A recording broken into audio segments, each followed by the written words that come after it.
Next up, a guy who's got more practice and is better looking, the hysterical Garrett Gardner.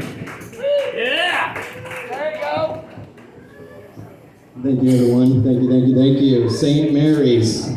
Thank you for having us out. Thank you for inviting us to your town. Coming from a place, being a hardworking man, St. Mary's. Did you guys even close down during all this stuff? Really? No, of course not. There's no way this town could close down. Everyone has a role to play in this town. But the only thing that closed down was the schools. And you guys just sent all the kids to the sawmill to work, didn't you?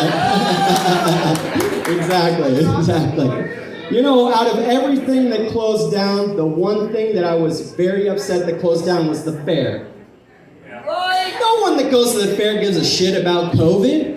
No one that eats deep-fried cheesecake dipped in chocolate, served on a stick, and meats injected with different assorted beers gives a shit about Corona.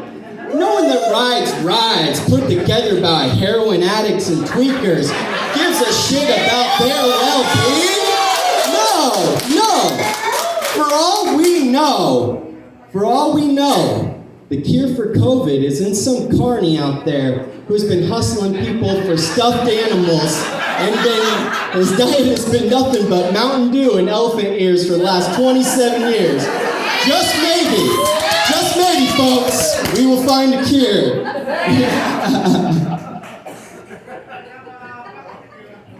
So, I am married. I know it's a surprise. I know I look like a stalker. I am. That's how I got my wife. We have another one on the way. So we had to go in and talk to the doctor. Comes to find out we have to have a C-section. I know it's a serious thing, but come to find out, bonus, we can get her tubes tied while they're in there. Didn't know that was an option. Come to find out. So we're talking to the doctor and he's like, okay, now let's get down to business. Are you guys sure you want to get her tubes tied? Yes, we have been talking about this. This is something we want. We're done with kids after 2. All right. Hypothetically, let's just say you guys get into a car wreck and all of you die. I swear to God, this is a true story. And we look at the doctor, and before I could say a word, without hesitation, my wife goes, well, I'll just find another guy with some kids. Said, look, doctor, she just expects me to die in this car wreck as well. So like I said, I do have a son. He's 5 years old, and my biggest fear as a straight male father is that my son will become a douchebag. I know, you guys all thought I was gonna say gay, but no, I don't care if he's gay, as long as he's not a gay douchebag. Oh man. So, I hate text messaging. Does anyone else out here hate text messaging? No? Yeah. I hate it. A 5-minute conversation takes 2 hours in text messaging. Hey, what are you doing? Nothing. What are you doing? Oh, just hanging out. What are you doing later on? I don't have patience for that. I have no patience for it. If I want my weed, I want it now. I don't want it in 2 hours, guys. Come on.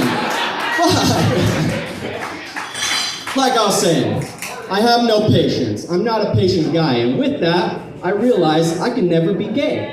You have to be a patient person to be gay. You have to have patience to suck a dick. You gotta have some patience to take a dick in the ass. And I know I don't have that kind of patience just from my experiences with the Tootsie Pop. I never was able to get those licks to get to the center, so I know no one likes teeth during a blowjob, so it wouldn't be my best forte.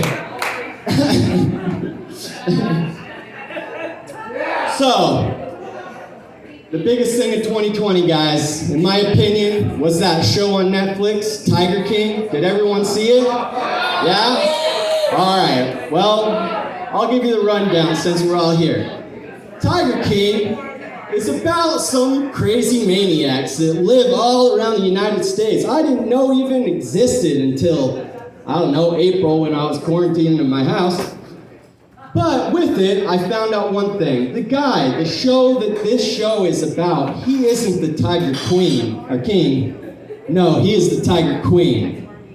You got Cheryl Baskin, the killer. You got Joe Exotic, the Tiger Queen, and the real Tiger King of the show, Doc motherfucking Antle. All right, this guy convinced 18-year-old high school graduates to come and work for his sex cult, Tiger, whatever thing he had going on. And in my opinion, that's the kingest thing you could do. That motherfucker rides around on an elephant all day, has sex with women way younger than him, and makes millions of dollars. That is a fucking king. So, apparently in some college, down in somewhere in California, I'm guessing, some study came out that there are 67 different gender identities.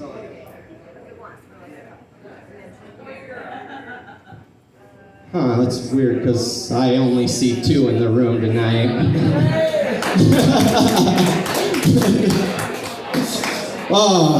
So, something that came out last year, there's this whole thing, big old controversy. These multi-millionaire actresses and actors paid millions of dollars to get their kids into a good college, get them a good education. And you know what? I don't see anything wrong with this. Why not? Didn't we learn anything from Forrest Gump? Does anyone remember what Forrest Gump's mom did to get him a good education? If you can't remember, let me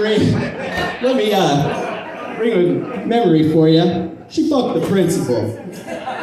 Now, you got Forrest Gump, multi-millionaire, war hero, shrimp boat captain, and he doesn't know that he can spend a little bit of money to get his kid a good education. So no, he's in the Dean of Admissions office, on his knees, and the Dean of Admissions just going, "Oh, Forrest, you sure do care about your son's education."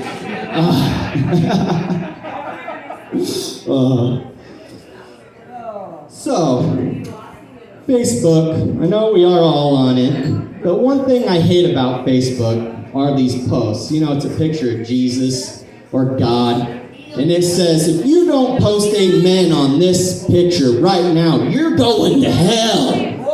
All of you. You know what I thought would be funny about that is, what if you did die? What if you're standing, waiting your line at the pearly gates, and you get up to the front, and Jesus pulls out his phone and starts going through his comments. You realize you didn't post any men. Next thing you know, he's hitting this big old lever and sending your ass straight to fucking hell. So kids these days, I think, are getting a little soft. Maybe just a little too sheltered. I remember a time when kids used to be able to buy throwing knives and a 4-foot samurai sword at a flea market from a World War II vet with one arm without batting an eye. And now, moms got their kids on leashes so they don't run out in the middle of the road. And, you know, I think we need to let them run out in the middle of the road. We need to let those shits get hit by a car. Let them eat that Tide Pod. Because that's the only way this nation is going to learn and move forward. Another thing that I've noticed that is really concerning me is this whole thing with toxic masculinity. Masculinity is dying. Hard-working men who like to drink beer and hunt and fish are being told that we can't be here anymore. And you know what? I'm a little concerned about it. I'm so concerned that I started shitting with the door open just to insert dominance in my house. I'm serious, because I know I am one magazine article away from getting a finger up the ass during the blowjob. And honestly, folks, I don't know how I'm going to handle that. I don't. Hey, that's all my time tonight. Thank you very much. Let's get a big round of applause for the bartenders. get even a bigger round of applause for your headliner tonight. Let's get it. Let me hear it. Get loud, loud, loud. Les Adams. What's happening? Is that all we got? Is that the best St. Mary's can give me? God damn, that makes me horny.